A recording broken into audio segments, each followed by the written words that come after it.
Your aim is absolutely terrible. Okay, maybe it's not that bad, but I remember back when I couldn't aim at anything. I would watch these streamers flick from one head to the next, and I couldn't even do that up against bots. But I improved my aim the hard way, so I can teach you how to do it the easy way in this guide that will fix your aim. But do me a solid and smash that like, subscribe if you enjoy the content, and let's get right in.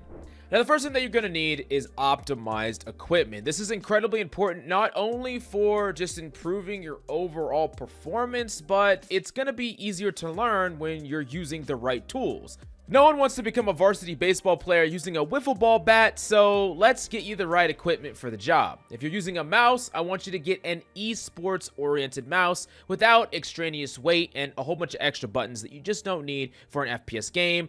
Good high quality controllers if you're going to be playing consistently. Don't use the super outdated controller with broken buttons and really bad stick drift. If you're going to get a mouse pad, keep in mind that different types of mouse pads are going to artificially increase or decrease your sensitivity. Glass pads are artificially increasing, while some more soft fabric is going to decrease. Of course, it's more complex than that. But at a base level, do your research and try out different pads to find out what's best for you. Next up, let's talk about settings or sensitivity. Specifically for controller players, aim assist is going to be something that you're going to have to fine-tune depending on your main, and I would highly suggest you finding a custom settings guide from a top player on your heroes of choice. But remember, as with everything, a lot of that is going to be personal preference to an extent. Now, mouse and keyboard players always ask me what is the perfect sensitivity for their main. And the thing is, I can't give you a perfect sense because every single person is gonna have a more optimized sensitivity. It's a very personal thing. Everyone's hands, arms, mouse pads, desks are all gonna be different, and your own personal preference could be of a higher or lower sensitivity. But I will give you a general guide to find a sensitivity that is going to do everything you need it to do, and then you can fine tune it from there. So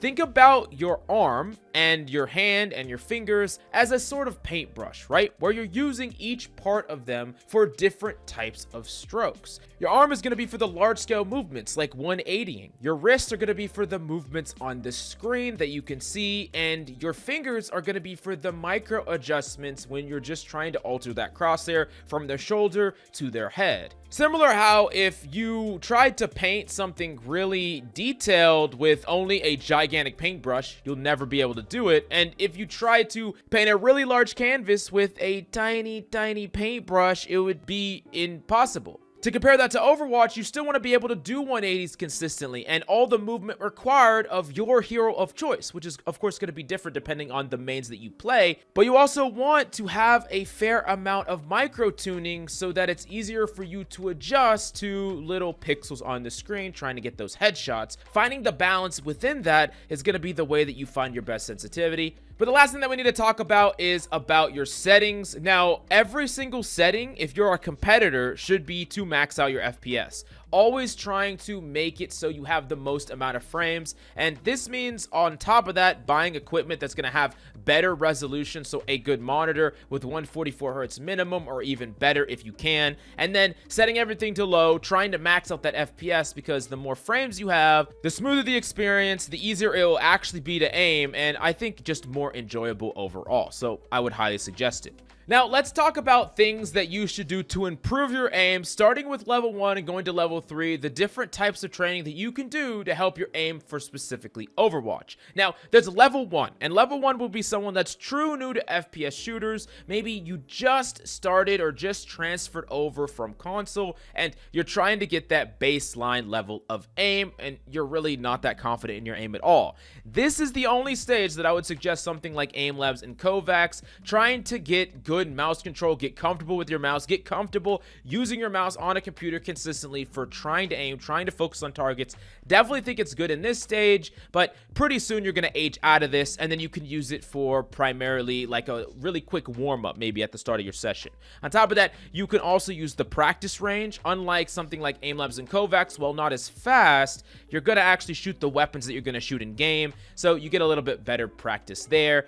And then we're going to move on to level 2. And this is the person that already has a decent baseline of aim, or you've played other games, other shooters at least. And now you want to develop that Overwatch specific aim. And for this, you're going to start working on Vaxta just to practice against the hitboxes of random characters. Aim Arena, where you're practicing against people, not really under a lot of pressure because you don't care if you die, but you get to shoot the weapons that the characters are using, and you're being shot at, and you're shooting against real people's movement. And then I would even suggest something like IO Stux' aim trainer, JPYHG. He has a video on it, and it's a really, really great aim trainer. I haven't seen anything like it until now, so I highly suggest you test it out for yourself because I think it's pretty sick. Now, moving on to level 3, this is where we're going to incorporate more pressure into the type of aim you're doing. And the reason that some people can aim in a lot of these isolated aim trainers and in places like even Kovacs is because they're not under any pressure. You're not under pressure to move. You're not under pressure to hit a shot because no one's trying to shoot you back. So in these modes, we're going to incorporate the same aim, but we're going to incorporate that pressure. So Widow Headshot, where you're trying to win in the Widow 1v1. Even modes like on a paintball can help you develop that mechanical skill. But my personal favorite, always, Tryhard Free-For-All, where you're actively fighting against a ton of different top 1v1 or duel-based characters, and you're doing so under pressure, where if you miss your shots, you're going to die. You're going up against people that are moving properly. You have to move properly, hit your shots, and this is going to be the ringer for some of you, where you're getting thrown into the deep end up against GM, sometimes even top 500 players, and it can be pretty brutal. But I promise you, if you don't give up, if you stick with it in level 3 stage, you will become such a better player, and getting that experience up against mechanical players that are even better than you is going to be fantastic when you take that skill, go back into your rank, and now you're just better than everyone mechanically, which is definitely going to be amazing. Now, of course, the next level is more of a specialty level, and this is where you go into an aim trainer or you go into a custom game and you're practicing a specific mechanical skill set. Not necessarily just your aim, but some other mechanical thing that you need to do in game. So this could be like a tracer pulse bomb practice, or there are workshop codes that let you try to sleep a Genji, like an on a sleep dart, where you just get to repeat it over and over and over again. Really great practice, practicing your nano blades on Genji. You can pretty much find anything. If there's something that you want to practice, primal rage mechanics, or literally anything under the sun, there are workshop codes. All you have to do is Google them and search for them, and there's a million of them on TikTok as well. Go find them, practice them, and you're going to be really, really good at executing that in game more consistently and reliably.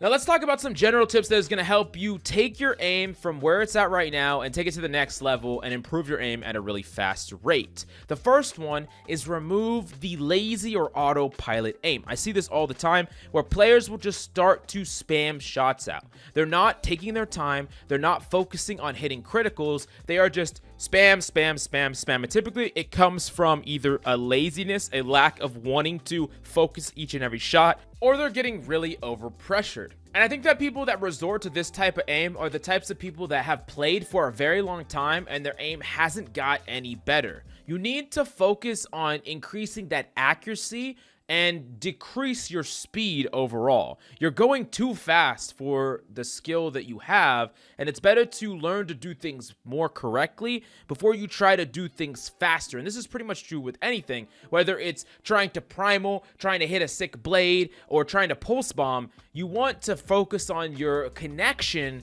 before you focus on your speed, because if you go too fast, then your connection is going to be all over the place and you're not focusing or improving that connection. So it's the same way with aiming. Constantly readjust your aim, and if you're spraying on soldier or tracer, stop shooting when you leave your target, readjust and start shooting again. This is aim discipline. Focus on hitting criticals. Don't give up on trying to it. Consistently try over and over and over again. Don't just say, oh, I'm just gonna go for body shots, or I'm gonna give up on hitting these shots and I'm just gonna fan the hammer everything.